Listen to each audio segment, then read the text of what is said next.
한참 만에 수요 예배를 드리는 것 같습니다. 우리 함께 기도하고 오늘 수요 예배를 시작하겠습니다. 사랑의 아버지, 참 감사합니다. 이 귀한 저녁을 저희들이 허락하시고 하나님 앞에 예배하게 해주시니 참 감사합니다. 이 예배가 하나님 앞에 드려지는 귀한 예배 되게 하시고 우리의 마음을 하나님 앞에 드리며 또한 오늘 말씀하신 하나님의 말씀 앞에 우리가 있게 하옵소서. 하나님 홀로 영광 받아주시길 원하옵고 예수 그리스도의 이름으로 간절히 기도드립니다. 아멘. 우리 찬송가 254장입니다.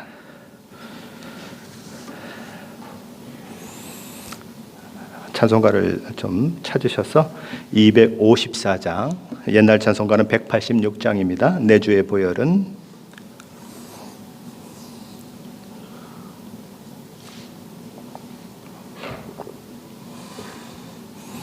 찬송가 254장, 내 주의 보혈은 같이 찬양합니다. 내 주의 보혈은 정하고 정하다. 내 죄를 정케 하신 주 나로라 하신다. 내가 주께로 지금 가오니 십자가의 보혈로 날 씻어 주소서. 약하고 주에도 주께로 나가면 힘주시고 내 추함을 곧 씻어 주시네. 내가 주께로 지금 가오니 십자가의 보혈로 날 씻어 주소서. 날 오라 하심은 온전한 믿음과 또 사랑함과 평안함 다 주려 함이라. 내가 주께로 지금 가오니 십자가의 보혈로 날 씻어 주소서. 네 큰 죄인 복받아 살 길을 얻었네. 한없이 넓고 큰 은혜 베풀어 주소서.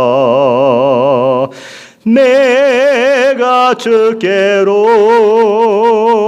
지금 가오니 십자가의 보혈로 날 씻어 주소서. 그 피가 맘속에 큰 증거 됩니다. 내 기도 소리 들으사 다 허락하소서. 내가 주께로 지금 가오니 십자가의 보혈로 날 씻어 주소서. 아멘. 찬송가 320장입니다. 찬송가 320장, 옛날 찬송가는 350장입니다. 찬송가 320장, 통일 찬송가는 350장입니다. 나의 죄를 정케 하사.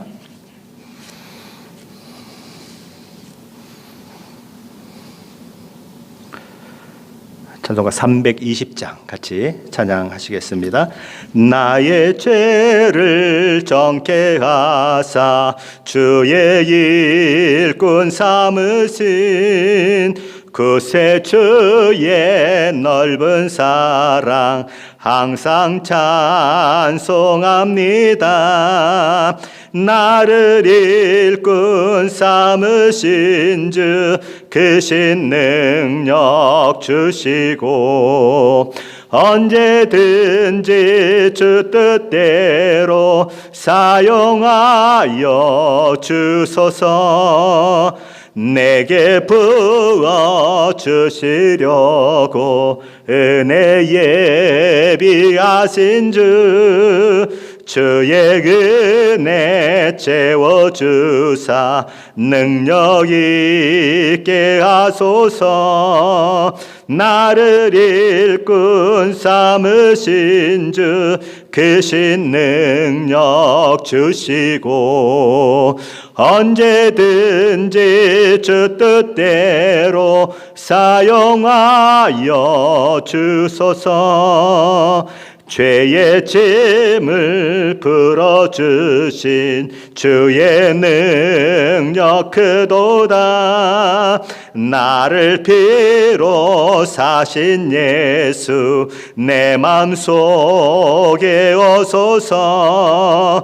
나를 일꾼 삼으신 주 크신 능력 주시고 언제든지 주 뜻대로 사용하여 주소서.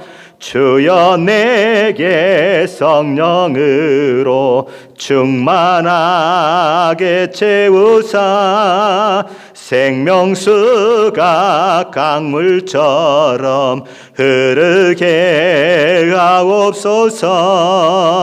나를 일꾼 삼으신 주 크신 능력 주시고 언제든지 주 뜻대로 사용하여 주소서. 4절 한 번 더 합니다. 주여 내게 성령으로 충만하게 채우사 생명수가 강물처럼 흐르게 하옵소서.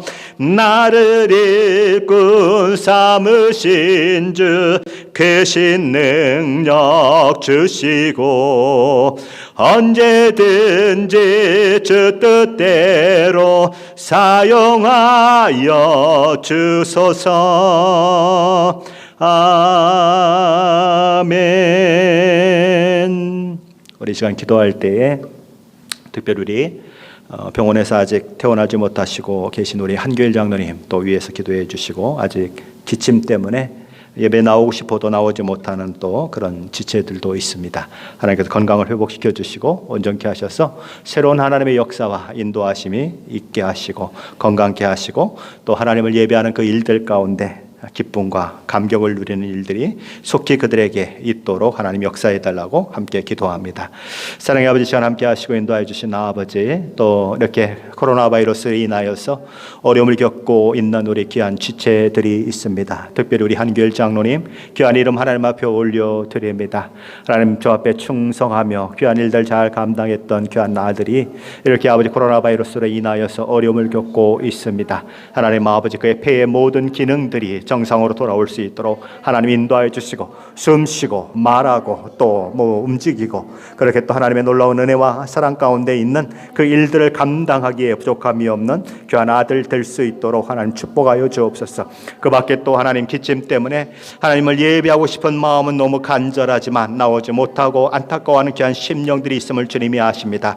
이리 간섭하시고 축복하셔서 이 모든 일들과 또 이 일들을 통하여 아버지 회복의 역사를 경험하는 귀한 일들이 있게 하시고 그 사모하는 마음을 주님 귀히 보시고 속히 기침의 근원들이 끊어지게 하시고 하나님 온전히 예배하는 귀한 일들이 함께 모여 하나님을 찬양하는 귀한 일들이 있도록 하나님 축복하여 주옵소서. 하나님 함께해 주옵소서. 하나님 영광 받아 주옵소서. 올해 우리 교회 주제가 일어나 빛을 발하라라고 하는 주제입니다.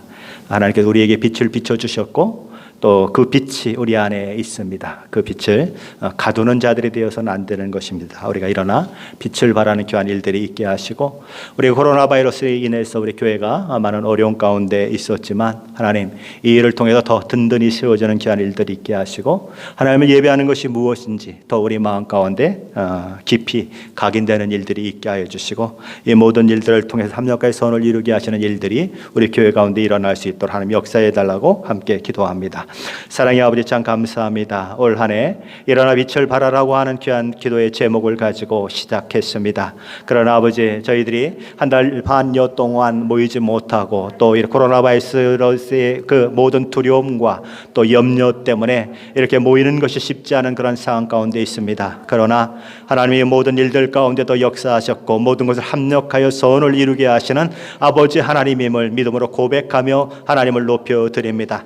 비록 작은 인원이 모여서 하나님 앞에 예배하는 이 귀한 시간을 저희들이 갖고 있는 가운데 있지만 우리의 심령을 열어주시고 마음껏 주님을 높이게 하여 주시고, 아버지 두세 명이 모인 것에 함께 하신 하나님의 은혜가 여기 모인 심령들 가운데 함께 하시며, 하나님 모든 일들을 통해서 몸된 교회가 하나님 앞에 든든히 세워지는 일이 있게 하여 주시고, 하나님을 기쁘시게 하는 그 일을 위하여 날마다 달려가며 예배에 성공하는 귀한 일들이 있게 하시고, 예배에 목숨을 거는 귀한 일들 있도록 하나님 인도하여 주셔서 하나님을 영화롭게 하며 하나님께 영광 돌리는 귀한 일들이 귀한 교회 가운데 일어나도록 하나님 도와주옵소서. 하나님 아버지, 다시 한번 단단히 세워지는 귀한 일들이 있게 하시고 하나님께서 쓰시는 귀한 교회로 세워질 수 있도록 하나님 인도하여 주시고, 모든 성도 한 마음으로 이 어려움을 극복하며 기도하는 귀한 일들이 일어날 수 있도록 하나님 축복해 주시고 아버지 인도해 주셨길 원합니다. 하나님 영광 받아 주시옵소서. 하나님을 찬양합니다. 하나님을 경배합니다.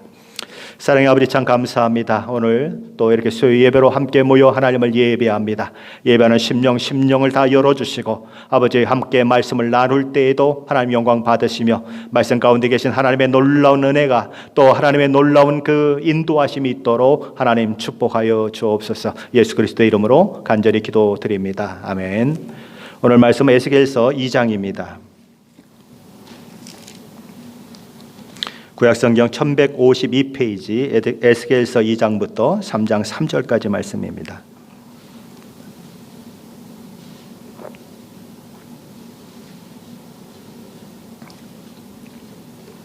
구약성경 1152페이지 에스겔서 2장 1절부터 3장 3절까지 말씀입니다.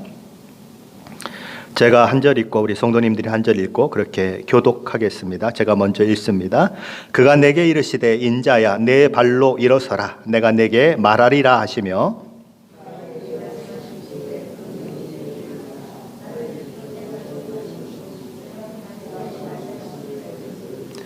내게 이르시되 인자야 내가 너를 이스라엘 자손 곧 패역한 백성 나를 배반하는 자에게 보내노라. 그들과 그 조상들이 내게 범죄하여 오늘까지 이르렀나니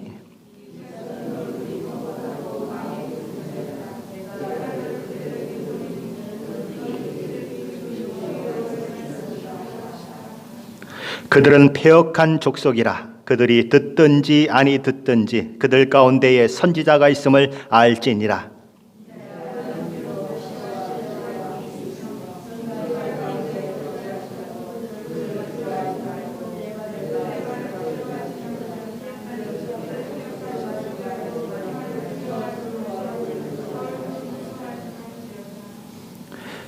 그들은 심히 패역한 자라. 그들이 듣든지 아니 듣든지 너는 내 말로 고할지어다.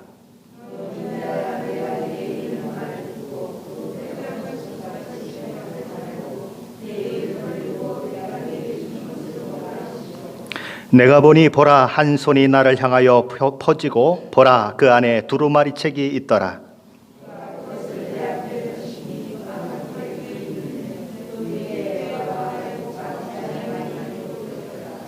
또 그가 내게 이르시되 인자야 너는 발견한 것을 먹으라. 너는 이 두루마리를 먹고 가서 이스라엘 족속에게 말하라 하시기로, 우리 3절 말씀은 같이 읽겠습니다. 내게 이르시되 인자야 내가 내게 주는 이 두루마리를 내 배에 넣으며 내 창자에 채우라 하시기에 내가 먹으니 그것이 내 입에서 달기가 꿀 같더라. 아멘. 한참 동안 에스겔서 강의를 하지 못하다가 오늘 세 번째 강의 시간입니다. 에스겔 선지자는 여호와 하나님의 그 영광의 환상을 보죠. 1장의 내용입니다. 그리고 그는 하나님의 임재 앞에 완전히 납작 엎드려지고 하나님을 경배하게 됩니다. 그리고 얼마나 두렵고 떨렸는지 온몸의 힘이 다 빠져버린 그런 상태가 되어버립니다. 하나님께서 그런 에스겔 선지자를 향해서 이렇게 말씀하세요. 인자야 내 발로 일어서라. 여기 인자라고 하는 말은 벤 아담이라고 하는 말입니다. 아담의 아들, 벤이라고 하는 말은 아들이죠. 그래서 아담의 아들, 흑의 아들이라는 말인 것입니다.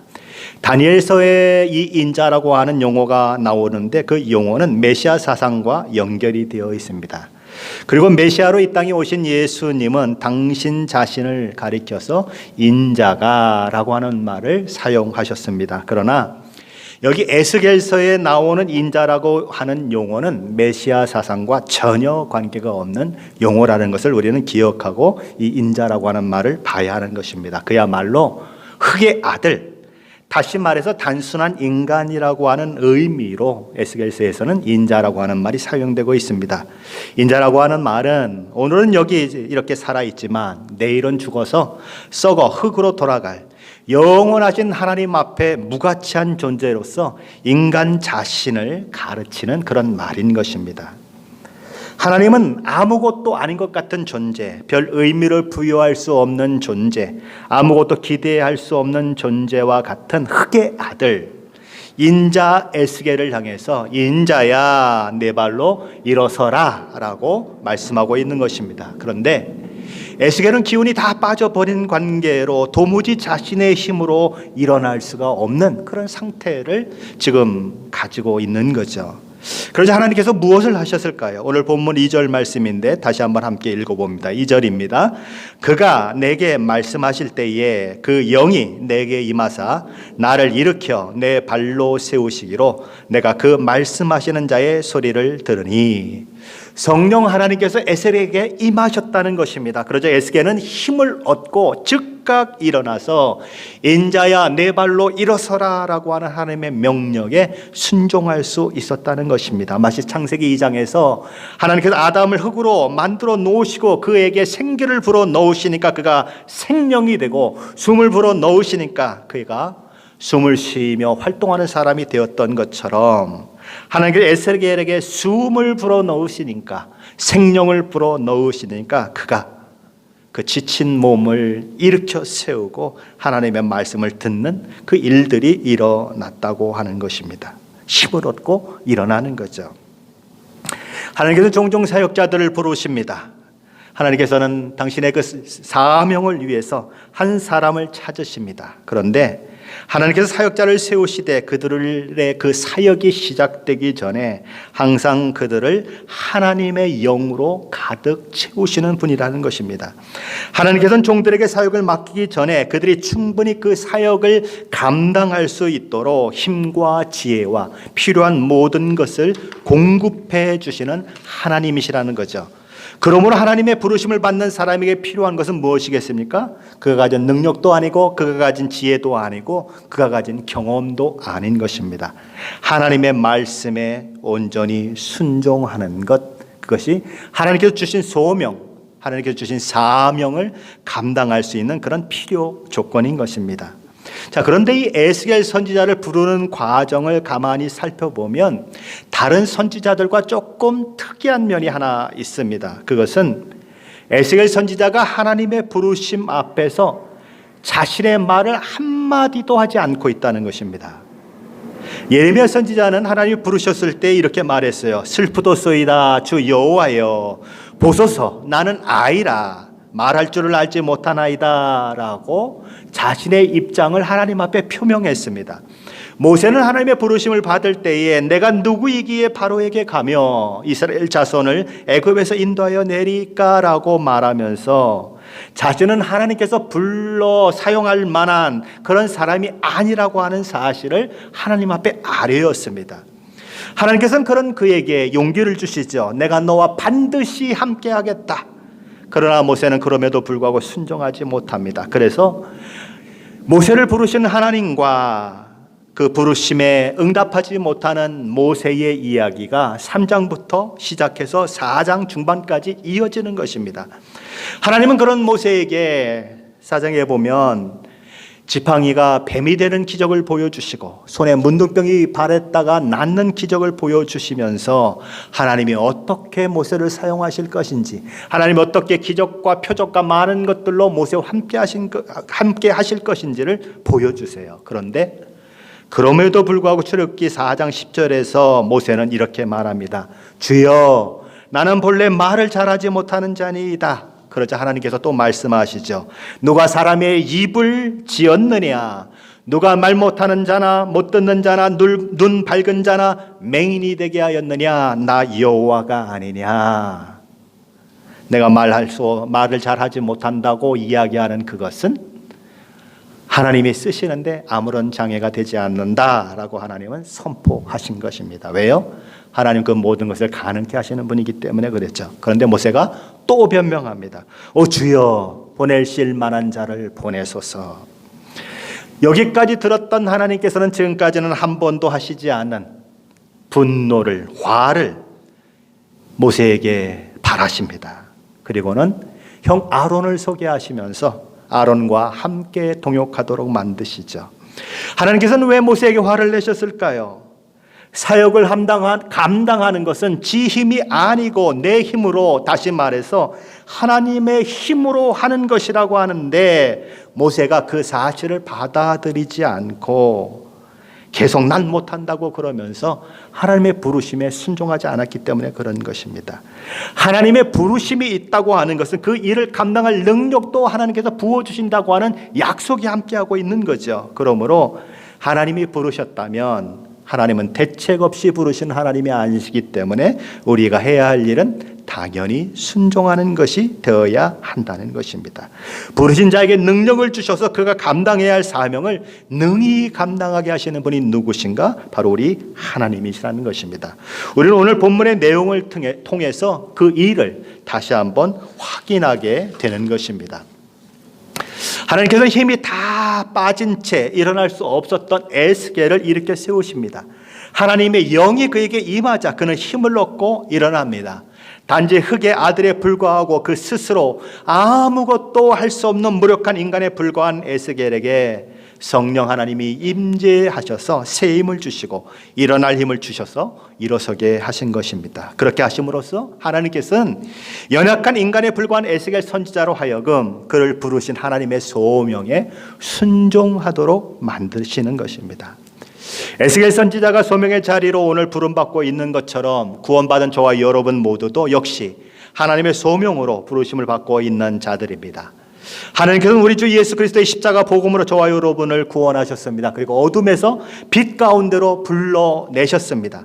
하나님께서 우리에게 이 일을 행하신 이유는 어디에 있을까요? 사도 베드로는 베드로전서 1장 9절에서 그 이유가 어디에 있는지 이렇게 설명하고 있습니다. 그러나 너희는 택하신 족속이요 왕같은 제사장이요 거룩한 나라요 그의 소유가 된 백성이니 이는 그 이유가 무엇인가? 너희를 어두운 가운데서 불러내어 그의 기이한 빛에 들어가게 하신 이의 아름다운 덕을 어떻게 한다고요? 선포하게 하려 하심이라.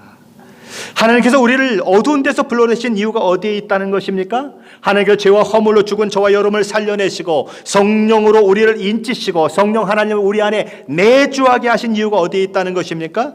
우리를 어두운 가운데서 불러내어 그의 기이한 빛에 들어가게 하신 하나님의 놀라운 은혜, 하나님의 놀라운 사랑을 선포하는 자가 되게 하시기 위함이라고 베드로 사도는 이야기하는 것입니다. 우리에게 기쁜 소식 복음을 주시고 복음으로 우리를 낳으신 그 하나님의 아름다운 덕을 선포하게 하기 위함이다라고 사도 베드로는 이야기하는 것입니다. 누가 무엇이라고 해도 저와 여러분은 다 소명자요 다 사명자인 것을 기억하시기 바랍니다. 그런데 오늘 본문의 내용을 가만히 읽어보면 에스겔 선지자의 사역이 결코 쉽지 않을 것이라고 하는 것을 짐작하게 만듭니다. 왜냐하면 그가 하나님의 부르심을 받고 선지자로서 하나님의 말씀을 선포해야 할 대상이 정말 만만치 않은 사람들이기 때문에 그런 것입니다.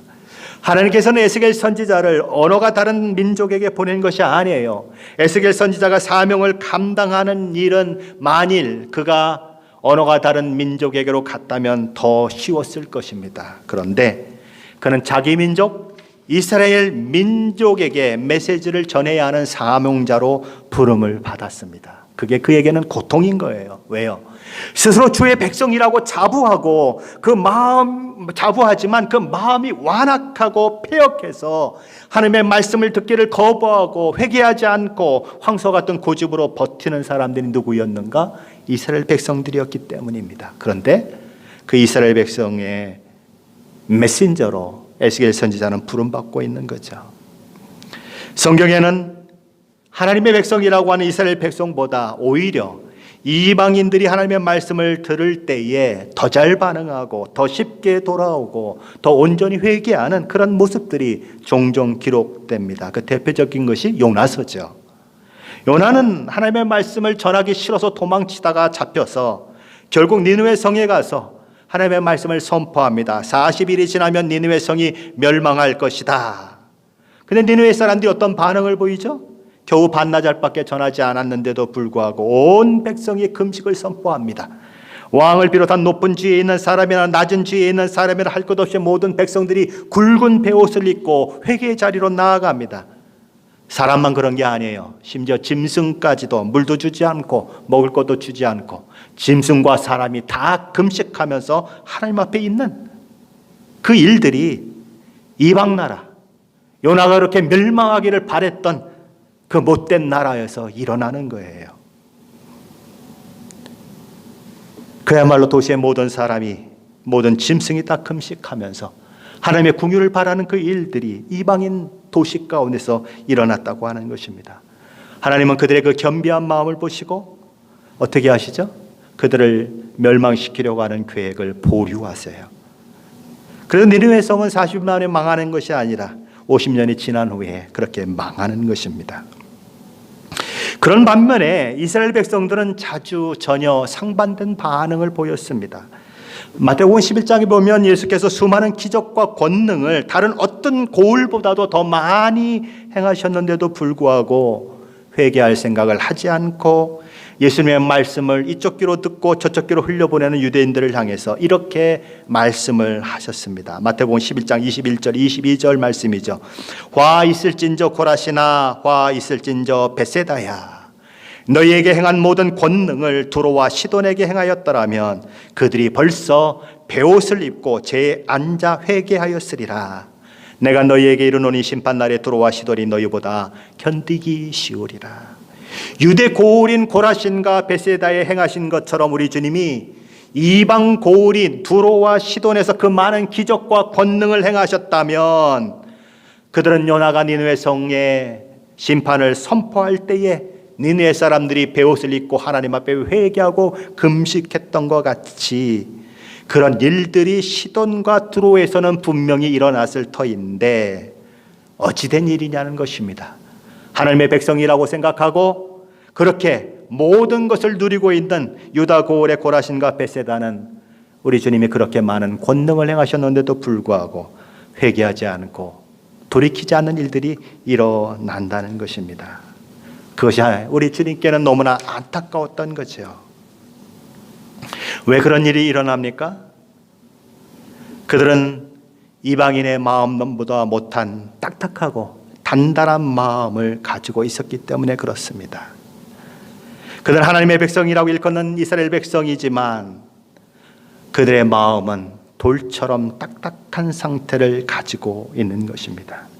에스겔 선지자는 동족인 이스라엘 백성들, 같은 언어권 이스라엘 백성들, 일찍이 그들의 조상 아브라함을 부르시고 선택한 민족으로 삼으사 세상 모든 나라 중 가운데서 가장 종교적인 이스라엘 백성들에게 보내졌는데 그럼에도 불구하고 그의 사역은 이방인이나 언어가 다른 사람들을 향한 사역보다 더 어렵고 더 힘들 수밖에 없는 이유가 바로 여기 있다는 거죠.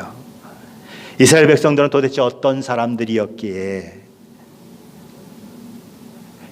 이 에스겔이 사역하는 것이 그렇게 어렵게 예상될 수밖에 없을까요? 하나님은 에스겔서 2장 3절 말씀에서 이렇게 얘기하십니다. 우리 에스겔서 2장 3절 말씀인데 함께 읽어보겠습니다. 내게 이르시되 인자야 내가 너를 이스라엘 자손 곧 패역한 백성 나를 배반하는 자에게 보내노라. 그들과 그 조상들이 내게 범죄하여 오늘까지 이르렀나니. 하나님께서는 이스라엘 백성들을 뭐라고 부르십니까? 패역한 백성이다라고 부르십니다. 이름은 하나님과 겨루 이겼다고 하는 놀라운 이름 이스라엘입니다. 하나님이 일찍이 택하셔 세우신 백성이고 기적과 기사를 통해서 애굽으로부터 구출해낸 그런 백성입니다. 하나님께서 친히 율법을 주셔서 율법을 소유한 백성입니다. 그런데 그들은 여호와 하나님을 향한 순결한 마음이 없습니다. 하나님의 말씀에 대한 두려움도 없고 하나님의 말씀에 순종하는 모습도 없습니다. 여호와 하나님께 대한 신실함도 없고 믿음도 없다면 이스라엘은 껍데기에 불과한 이스라엘에 불과한 것입니다. 차라리 이방인이라고 부르는 게 더 낫겠죠. 아니요. 그 이상입니다. 하나님의 뜻을 알고도 행하지 않고 고의적으로 죄를 짓고 있기 때문에 그렇게 하나님의 마음을 후벼파고 아프게 하고 있기 때문에 어쩌면 이스라엘 백성들은 이방인보다도 더 악질인 것입니다. 더 나쁜 이방인들이에요. 그들은 이스라엘 백성들인데 하나님 앞에는 어떤 백성으로 불립니까? 하나님을 반역하는 백성으로 불려집니다. 아버지를 몰라보는 호로 자식들처럼 이스라엘은 하나님을 몰라보는, 하나님을 인정하지 않는 호로 자식으로 불려집니다. 그들이 이때까지 한 일이라고 하는 것은 조상 때부터 지금까지 죄 짓는 것밖에 없었다고 하나님은 선포하세요. 끊임없이 하나님 앞에 죄를 생산해내는 민족, 그들이 이스라엘이었다는 것입니다. 자, 이스라엘 백성은 또 어떤 모습이었을까요? 오늘 4절 상반절에서 하나님께서는 이스라엘 백성을 이렇게 말씀하십니다. 얼굴이 뻔뻔하고 마음이 굳은 자다. 부끄러움을 모르고 자신이 얼마나 큰 죄를 짓고 있는지도 모르는 사람들이 누군가 이스라엘 백성이었다는 거죠. 마치 창녀가 창녀짓을 하면서도 얼굴이 뻔뻔한 것처럼 이스라엘 백성들이 그랬다는 것입니다. 그들의 마음이 그렇게 굳어 있었고 돌덩어리 같았다. 마치 길가처럼 단단히 굳어 있었다는 거죠. 그러니 그의 심령 가운데 하나님의 말씀이 선포돼도 아무런 결과가 만들어지지 않는 것입니다. 돌이킴도 없어요. 회개도 없어요. 전혀 기대할 수가 없는 것입니다. 종교적으로는 최고의 종교성을 가지고 있는데 사실상 하나님과는 상관없는 사람들이 누구냐? 이스라엘 백성들이었다는 것입니다. 오늘날에도 무리뿐인 크리스찬들이 많이 있습니다. 종교적으로는 예배를 드린 것 같아요. 스스로 기독교인이라고 생각해요. 그러나 그 마음이 굳어져서 말씀이 들어갈 자리가 없는 자들이 있는 것입니다. 그래서 말씀을 들으면 판단만 하고 이것저것 다 곤란해버리고 흘려버리고 말씀에 부딪힘이 그 마음 가운데 일어나지 않는 거예요. 그래서 수십 년을 다녀도 그제나 오늘이나 똑같은 그런 모습들, 교회를 다니고 있는 기독교인들 가운데 있는 것입니다. 그렇게 수없이 하나님의 말씀이 들려지는데 그 말씀이 가슴에 부딪혀오지 않는다면, 그 일이 한 번도 나한테 일어나지 않고 있다면 어쩌면 그들은 하나님과 상관없는 자들일 수 있습니다. 어쩌면 믿지 않는 사람들보다 더 하나님 앞에 돌이키기가 어려운 사람들일 수 있습니다. 누구처럼요? 하나님의 백성이라고 하는 이스라엘 백성처럼 말입니다. 자, 이스라엘 백성들의 또 다른 모습은 어떤 모습일까요? 오늘 본문 6절 말씀에 기록되고 있는데 우리 함께 읽어봅니다. 같이 읽습니다. 인자야 너는 비록 가시와 찔레와 함께 있으며 전갈 가운데 거주할지라도 그들을 두려워하지 말고 그들의 말을 두려워하지 말지어다. 그들은 패역한 족속이라도 그 말을 두려워하지 말며 그 얼굴을 무서워하지 말지어다. 하나님께서는 이스라엘 백성을 뭐라고 부르십니까? 가시, 찔레, 그리고 전갈과 같은 사람들이다라고 표현합니다. 가시와 찔레는 찌르는 거예요. 전갈은 독을 품고 물면 사람이 죽음에 이를 수 있을 만큼 그렇게 위험한 곤충입니다. 누가 그렇다고요? 이스라엘 백성들이 그렇다는 것입니다. 그들은 거짓 선지자가 오면 박수를 보내고 환영했어요. 그런데 참 선지자가 오면 때리고 핍박하고 죽였어요. 누가요? 이스라엘 백성들이.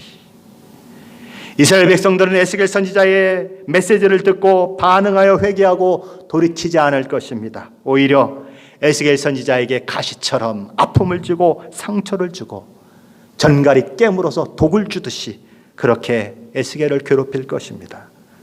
그러나 하나님께서는 그럼에도 불구하고 에스겔 선지자에게 무엇을 말씀하십니까? 가서 하나님의 말씀을 선포하라고 말씀합니다. 4절 하반절이죠. 내가 너를 그들에게 보내노니 너는 그들에게 이르기를 주 여호와의 말씀이 이러하시다 하라. 비록 그들이 가시 같고 찔레 같고 전갈 같다고 하더라도 하나님의 말씀을 전하라는 것입니다. 그러면 찔리면 어떡하지요? 물려서 독이 몸에 퍼져서 어려움을 겪으면 어떡하죠? 그런 두려움이 에스겔에게 있을 수 있겠죠. 그런데 하나님께서는 에스겔의 그 마음을 이해하는 것 같이 에스겔 2장 6절 말씀 한 절에서 두려워하지 말라라고 하는 말씀을 무려 3번이나 반복하고 계십니다. 그것도 모자라서 무서워하지 말라라고 하는 말을 한 번 더 반복함으로써 두려워하지 말라, 무서워하지 말라라고 하는 말이 에스겔서 2장 6절 한 절에서 무려 4번이나 나타나고 있어요. 에스겔 선지자가 두려워하지 말아야 할 이유, 무서워하지 말아야 할 이유는 어디에 있을까요? 이미 사명을 그에게 주신 하나님께서는 그가 어떤 상황에 처할지를 이미 다 알고 그 사명을 주셨기 때문에 그렇습니다. 이미 하나님은 모든 상황을 알고 그에게 사명을 맡기셨어요. 그러니 두려워하지 말고 그 사명을 감당하라는 것입니다. 사도 바울은 로마서 8장 31절 하반절에서 이렇게 외칩니다. 만일 하나님이 우리를 위하시면 누가 우리를 대적하리요? 에스겔 선지자의 사역의 길은 쉽지 않을 것입니다. 가시밭 길이요 험난한 길이요 패역한 이스라엘 백성의 성향을 볼 때 사역의 열매는 거의 없는, 사역의 열매를 거의 맛볼 수 없는, 정말 그 사역이 이게 뭔가 허탈한 그런 마음에 사로잡힐 수밖에 없는 그런 힘든 길일 것입니다. 그러나 하나님께서는 그럼에도 불구하고 에스겔 선지자를 재촉하십니다. 가라 에스겔, 가서 내 말을 이 백성들에게 전하라. 그들이 듣든지 아니 듣든지 상관없이 내가 해야 할 일은 내 메시지를 전달하는 것이니라. 에스겔서 2장 7절 말씀이죠. 함께 읽습니다. 에스겔서 2장 7절입니다. 그들은 심히 패역한 자라. 그들이 듣든지 아니 듣든지 너는 내 말로 고할지어다. 사랑하는 성도 여러분, 저 여러분이 사는 이 시대가 바로 그런 시대입니다. 가시같이, 찔레같이, 전갈같이 찌르고 물고 기독교에 대한 적대적인 환경 가운데 우리는 놓여 있습니다. 그러나 하나님은 말씀하십니다. 가라. 그들이 심히 패역한 자들이라고 하더라도 가라. 그들이 듣고 안 듣고 내 말에 귀를 기울이고 안 기울이고 아무 상관없다. 가라. 너는 하나님의 말씀을 전해라. 복음을 전해라. 하나님께서 저와 여러분에게 이런 말씀을 하셨을 때에는 모든 상황을 알고 이런 말씀을 하시는 것입니다. 세상을 두려워하지 마십시오. 적대적인 환경에 하나님이 저와 여러분을 두셨다면 분명 거기엔 하나님의 일하심과 은혜의 역사가 있어요. 하나님은 결코 저와 여러분을 패배자로 만드시려고 가라고 하시는 것이 아닌 것을 기억하시기 바랍니다. 그렇다면 이런 어두운 환경, 이런 힘든 주변 환경 가운데 놓여있는 에스겔 선지자, 그리고 오늘 이 시대를 살아가는 우리에게 그 환경 속에서도 하나님의 사명을 감당할 수 있도록 하나님께서 하시는 일은 무엇일까요? 오늘 본문 8절입니다. 함께 읽습니다. 8절입니다. 너 인자야, 내게 이르는 말을 듣고 그 배역한 족속같이 패역하지 말고 내 입을 벌리고 내가 내게 주는 것을 먹으라 하시기로. 하나님께서는 에스겔 선지자에게 하나님의 말씀을 들으라고 하십니다. 하나님의 말씀에 순종하라. 패역한 이스라엘 백성처럼 하나님의 말씀을 거부하고 하나님을 반역하지 말고 내가 시키는 대로 내 입을 벌리고 내가 내게 주는 것을 먹으라고 그러십니다. 그러자 에스겔 선지자는 즉각 입을 크게 벌려요. 하나님께서 무엇을 주시든지 받아 먹겠다는 자세를 취합니다. 하나님께서는 무엇을 먹이기를 원하셨을까요? 그것은 음식이 아니었습니다. 그를 장수케 하는 불로초도 아니었고 그가 어떤 독을 먹어도 해독될 수 있는 해독제도 아니었습니다. 무엇을 주시기를 원했을까요? 9절 말씀입니다. 함께 읽어봅니다. 내가 보니 보라 한 손이 나를 향하여 펴지고 보라 그 안에 두루마리 책이 있더라. 입을 벌리고 받아먹을 자세를 하고 있는 에스겔은 갑자기 한 손이 자신을 향해 펴지는 것을 보게 됩니다. 그리고 그 손 안에는 하나님의 말씀이 기록된 두루마리 책이 있는 것을 그는 보게 되죠. 파피루스로 된 그런 두루마리 책이었을 것입니다. 그 두루마리 책에는 도대체 무슨 내용이 기록되어 있을까요? 우리 10절 말씀인데 함께 읽어보겠습니다. 그가 그것을 내 앞에 펴시니 그 안팎에 글이 있는데 그 위에 애가와 애곡과 재앙의 말이 기록되었더라. 그 두루마리 책에는 안과 바깥에 아주 빽빽하게 애가와 애곡과 재앙의 말이 기록되어 있습니다. 하나님의 심판의 결과로 이스라엘 백성들에게 임할 슬픔과 눈물, 고통과 아픔을 적은 글들이 거기 있는 것입니다. 앞으로 이스라엘 백성들이 당할 고통이 상상을 초월할 만큼 클 것이라고 하는 사실을 그 두루마리 성경을 통해서 우리는 알게 되는 거죠. 하나님이 이스라엘 백성을 향해서 아주 오래 참으셨어요. 오래 기다리셨어요. 그러나 이제는 더 이상 그들을 향한 심판을 지체할 수 없는 상황에 이르렀기 때문에 그 심판이 결국 이스라엘 백성들에게 임하게 될 것이고, 이스라엘 백성들은 내가를 부르고 통곡하고 탄식할 수밖에 없다는 것이죠. 하나님께서는 그 두루마리 성경을, 파피루스 두루마리를 에스겔 선지자로 하여금 먹어라 그러시는 것입니다. 혹시 여러분 중에 종이를 씹어본 적이 있는 분들이 있으십니까? 저는 어릴 때 실수로 종이를 씹어서 삼켰던 적이 있어요. 종이를 씹으면 어떻게 되죠? 막 구역질이 올라옵니다. 그리고 아주 굉장히 기분이 묘해요. 아주 기분이 안 좋아요. 그런데 그런 종이를 먹으라고 하는 것입니다. 아니, 그런 종이를 어떻게 먹어요? 마태복음 19장에 보면 예수님은 낙타가 바늘기에 들어가는 것이 부자가 하늘나라에 들어가는 것보다 쉽다고 제자들에게 말씀하셨어요. 그때 제자들이 이렇게 묻습니다. 아니, 그렇다면 누가 구원을 얻을 수 있겠습니까? 그때 예수님이 이렇게 말씀하셨어요. 사람으로는 할 수 없으나 하나님으로서는 다 하실 수 있느니라. 아멘이십니까? 하나님은 하실 수 있습니다. 종이에 적힌 하나님의 말씀을 에스겔의 입에 넣어 먹게 하실 수 있습니다. 우리 에스겔서 3장 1절로 3절 말씀인데 우리 함께 읽어보겠습니다. 같이 읽습니다. 또 그가 내게 이르시되 인자야 너는 발견한 것을 먹으라. 너는 이 두루마리기를 먹고 가서 이스라엘 족속에게 말하라 하시기로 내가 입을 벌리니 그가 그 두루마리를 내게 먹이시며 내게 이르시되 인자야 내가 내게 주는 이 두루마리를 내 배에 넣으며 내 창자에 채우라 하시기에 내가 먹으니 그것이 내 입에서 달기가 꿀 같더라. 하나님께서는 에스겔 선지자에게 이 두루마리를 먹고 가서 하나님의 메시지를 이스라엘 백성들에게 전하라고 하십니다. 그래서 에스겔은 입을 벌려요. 하나님께서 그런 에스겔의 입에 두루마리를 넣어 먹여 주셨습니다. 종이로 기록된 하나님의 말씀이 에스겔의 전 인격 속에 들어가게 되는 거죠. 하나님께서 말씀하십니다. 에스겔아, 내게 주는 이 두루마리를 내 배에 채우고 내 창자에 채워라. 음식이 들어가서 위에서 소화되고 창자에 채우듯이 하나님의 말씀이 온 내 인격에 채워지게 하라는 것입니다. 하나님의 말씀을 그의 삶에 녹아내리게 만들고 하나님의 말씀이 그의 삶 전체를 주장하게 만들고 하나님의 말씀으로 사는 사람이 되라는 거예요.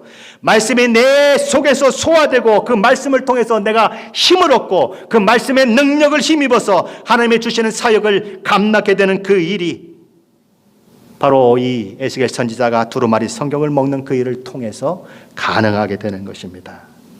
하나님의 말씀으로 채워지지 않으면 하나님을 늘 반역하고 하나님 앞에 늘 불순종하고 죄악을 떡 먹듯 하고 패역한 이스라엘 백성들, 그런 백성들 앞에 결코 설 수가 없는 것입니다. 가시 같고 찔레 같고 전갈같이 물어뜯고 독을 주사하는 그들 앞에 설 수가 없는 거예요. 그러므로 에스겔 선지자는 사역에 앞서서 하나님의 말씀으로 충만해져야 하는 거예요. 그의 배에, 그의 창자에 차곡차곡 가득히 채워야 하는 것입니다.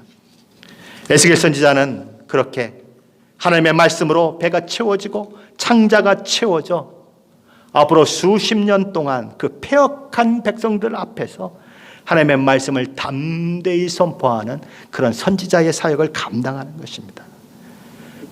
저는 이런 소원을 갖게 되는 것입니다. 에스겔에서 일어난 이런 일들이 저와 여러분 가운데도 일어나기를 원하는 것입니다. 두루마리 하나님의 말씀을 기쁘게 받아먹는 저와 여러분이 되시기를 축원합니다. 단지 종이에 기록된 성경을 읽는 것이 아니라 그 성경이 저와 여러분 속에 들어와서 배에 창자에 가득 채워지고 살이 되고 뼈가 되고 저와 여러분의 삶이 되고 능력 있는 하나님의 사람으로 세상을 이기는 저와 여러분이 되시기를 축원합니다. 하나님의 말씀의 능력이 저와 여러분의 삶을 사로잡고 저와 여러분의 생각을 사로잡고 저와 여러분의 삶의 모든 영역에서 하나님의 말씀의 능력이 나타나서 저와 여러분은 가시 같고 찔레 같고 전갈 같은 적대적인 이 세상에서 실패자가 아니라 승리자로 살 수 있습니다. 우리는 에스겔과 같은 인자입니다. 어쩌면 에스겔보다도 한참 못한 인자입니다. 흙의 아들입니다. 티끌 같은 존재입니다. 부서지기 쉽고 깨지기 쉬운 연약한 질그릇 같은 존재입니다. 그런데 그 질그릇 안에 하나님의 말씀이 담기면 그 질그릇은 놀라운 하나님의 손에 붙들려 사용되는 질그릇이 되는 것입니다. 내가 이 보배를 내 안에 가졌노니 질그릇 같은 그 삶 속에 그 생명 속에 담으면 그 질그릇이 존귀해야 되고 아름답게 되는 것입니다. 아름답게 사용되는 것입니다. 저 여러분이 바로 인자, 흙의 사람, 티끌과 같은 사람이지만 에스겔처럼 하나님의 말씀을 배에 채우시고 창자에 채우셔서 이 적대적인 세상 가운데 주눅들지 않고 하나님의 사람으로 하나님의 사명을 넉넉히 감당하시는 그런 일들이 제게도 있고 여러분들에게도 있으시기를 예수 그리스도의 이름으로 간절히 축원합니다. 기도하겠습니다. 사랑의 아버지 참 감사합니다. 오늘 에스겔을 향한 말씀은 우리를 향한 말씀입니다. 에스겔이 당하고 있는 환경은 우리가 만나고 있는 환경입니다. 세상은 점점 기독교에 대해서 적대적이 되고 찔레와 가시처럼 아니 전갈처럼 우리를 향하여 찔러대고 물어대고 독을 품는 그런 세상 가운데 우리는 살고 있습니다. 어떻게 이 세상을 살아갈 수 있을까요? 어떻게 이 세상에서 기독교인으로서 하나님의 말씀을 선포하는 자로 사명자로 살 수 있을까요? 하나님은 에스겔 선지자에게 말씀하십니다. 이 두루마리 성경을 내 배에 채우고 창자에 채워라. 하나님 우리도 하나님의 말씀을 우리 배에 채우고 창자에 가득히 채우게 하옵소서. 우리 안에 거짓되고 더러운 것들은 그것이 채워짐으로 말미암아 다 떠나가는 일들이 있게 하시고 하나님의 말씀으로 온전히 머리부터 발끝까지 채워져 하나님의 역사를 이루는 하나님의 놀라운 사명을 이루는 우리 모두가 될 수 있도록 하나님 축복하여 주옵소서. 예수 그리스도의 이름으로 간절히 기도드립니다. 아멘. 우리 주기도문으로 오늘 예배를 마치겠습니다. 하늘에 계신 우리 아버지시여 이름이 거룩히 여김을 받으시오며 나라 임하옵시며 뜻이 하늘에서 이루어진 것 같이 땅에서도 이루어지이다. 오늘날 우리에게 일용할 양식을 주옵시고 우리가 우리에게 죄 지은 자를 사하여 준 것 같이 우리 죄를 사하여 주옵시고 우리를 시험에 들지 말게 하옵시고 다만 악에서 구하옵소서. 대개 나라와 권세와 영광이 아버지께 영원히 있사옵나이다. 아멘. 예, 우리 광고가 제대로 안 돼서 수요 예배가 없는 걸로 생각하는 분들도 있고 또 새벽 기도가 없는 걸로 생각하는 분들도 있더라고요. 주일 예배를 시작으로 새벽 기도, 수요 예배 모든 것이 다 정상으로 돌아왔습니다. 기억하시고 또 시간이 되시는 분들 함께 예배하는 귀한 일들을 더욱 힘쓰시는 일들이 있으시길 바랍니다. 안녕히 돌아가십시오.